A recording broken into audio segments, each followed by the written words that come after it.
The cell membrane is made up of phospholipids. Phospholipid has a phosphate head right here, which is hydrophilic, and two fatty acid tails, which are hydrophobic. The membrane is made of a bunch of phospholipids that get together to form a membrane.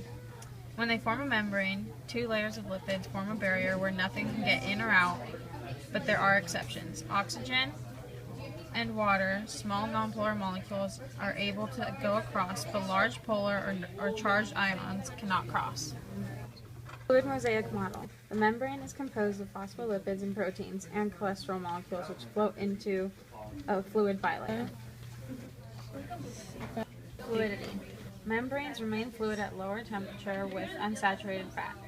Cholesterols make membranes less fluid at higher temperatures and keeps it more fluid at lower temperatures.